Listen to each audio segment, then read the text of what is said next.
Brought you by Meghdoot herbal. Meghdoot Satritha shampoo ये hair fall को कम करे, डैंड्रफ को रोके और दे आपके बालों को भरपूर मजबूती। Meghdoot Satritha shampoo. SSC exam में धांधली और लापरवाही के खिलाफ छात्रों का आंदोलन जारी है। वहीं इस आंदोलन के बीच कोचिंग में पढ़ाने वाले कुछ पॉपुलर टीचर्स भी हंगामा काटते दिखाई पड़े।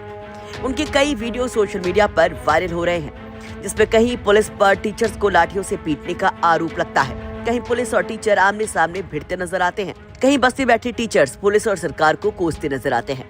कई वीडियो वायरल हो रहे हैं। बीजेपी सरकार को सोशल मीडिया यूजर्स घेर रहे हैं। कोई नीतू मैम अभिनय सर के साथ है तो कोई बेरोजगारों को लेकर सवाल दाग रहा है। इस बीच विपक्ष पे निशाने पर आता है। पुलिस से सीधे भिड़ने वाले अभिनय सर विपक्ष को भी भरकर सुना जाते हैं। तो इस बीच सपा सुप्रीमो अखिलेश यादव भी उतर आते हैं और एसएससी बवाल पर दिए जाते हैं बड़ा बयान। अखिलेश यादव क्या बोली देखिएगा, लेकिन पहले अभिनय शर्मा वायरल हैं, जिनसे एक पुलिस वाला बदसलूकी करता नजर आया। वो कैसे सरकार के साथ विपक्ष को घेरते हैं, पहले वो सुनिए। हम कोई विपक्ष तो है नहीं, खैर विपक्ष से हमारा कंपैरिजन करना भी गलत होगा क्योंकि विपक्ष भी कम गिरा हुआ नहीं। अगर विपक्ष ने अपनी भूमिका ठीक तरीके से निभाई होती, आज एफर्ट डाले होते कि हम भी एक स्ट्रांग विपक्ष बन सके, तो शायद मोदी जी भी इसी चीज़ का फ़ायदा उठा रहे हैं कि विपक्ष मजबूत नहीं है, विपक्ष में ही आपस में फूट है, वो लोग सवाल उठा ही नहीं पाते हैं। दरअसल 31 मार्च को एसएससी अभ्यर्थियों ने दिल्ली कूच के लिए यलगार किया और डीओपीटी का घेराव करने पहुंचे थे। इस दौरान अभय सर और एक पुलिस वाले के बीच में नोकझोंक का एक वीडियो सामने आता है, जिसपे एक पुलिस वाला अभिनय सर से कहता सुनाई देता है कि वर्दी पहन के दिखाओ, तब समझ में आएगा। इस पर वो जवाब देते हैं कि 2017 में वर्दी पहनकर उतार चुके हैं, जिस पर पुलिस वाला कहता है कि वर्दी में रहने के लिए आदमी को मर्द होना चाहिए। सेशन चल रहा है, मैंने पहन के 2017 में उतार दी। अगर मर्द होते तो पहनते। बल्कि मोदी सरकार के विफल और सड़े हुए सिस्टम का आईना है। ये वीडियो सोशल मीडिया पर वायरल होने के बाद बवाल मच जाता है। संसद सत्र के दौरान विपक्ष के हंगामे के बीच एसएससी मुद्दे को जोरदार तरीके से न उठाने के आरोप भी लगते हैं। कहा जाता है कि आखिर विपक्ष क्यों नहीं टीचर्स पर हुई इस बर्बरता का जवाब दे रहा है। आरोपों के बीच में अखिलेश यादव एक्स पर पोस्ट कर बड़ा संदेश देते हैं। अखिलेश यादव कहते हैं, जिस देश में शिक्षार्थी भी सड़क पर आंदोलन करने पर मजबूर हो, साथ ही शिक्षित और शिक्षक भी, उस देश की सरकार न केवल देश के वर्तमान को बल्कि भविष्य को भी बर्बाद करने की दोषी होती है।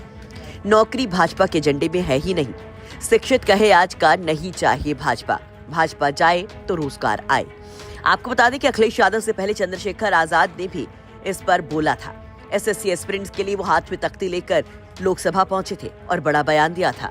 रोजगार के सपनों को कुचलती डंडों की मार, नौकरी मांगने पर क्यों होता युवाओं पर वार, दंगाइयों पर फूल, छात्रों पर बर्बरता, ये कैसा अन्याय, ये कैसा व्यवहार। एसएससी सीजीएल जैसी परीक्षाओं में पेपर लीक, परीक्षा रद्द, भ्रष्टाचार और तकनीकी गड़बड़ियों से युवा परेशान है।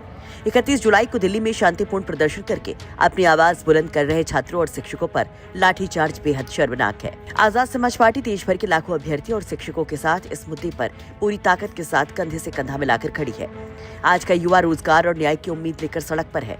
सरकार को चाहिए कि वो इस दमन को बंद करे और छात्रों की मांगे पूरी करे और एसएससी भर्ती प्रक्रिया में सुधार लाए। हालांकि सोशल मीडिया साइट एक्स पर राहुल गांधी ने भी कुछ दिन पहले पोस्ट कर एसएससी फेज 13 की परीक्षा में सामने आ रही गड़बड़ियों को लेकर सवाल उठाए थे और कहा था कि सिर्फ लापरवाही नहीं बल्कि मोदी सरकार के विफल और सड़े हुए सिस्टम का आईना है। दरअसल एसएससी परीक्षा 24 जुलाई से शुरू हुई थी और 1 अगस्त तक चलनी थी, लेकिन इस दौरान बड़ी संख्या में इन परीक्षाओं को लेकर शिकायतें मिलनी शुरू हो गई, जिससे परीक्षा का अचानक रद्द होना, सर्वर क्रैश होना, सिस्टम का काम न करना जैसी शिकायतें शामिल रहीं।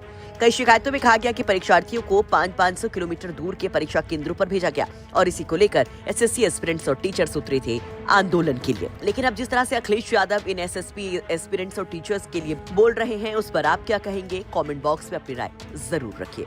ब्यूरो रिपोर्ट यूपी तक।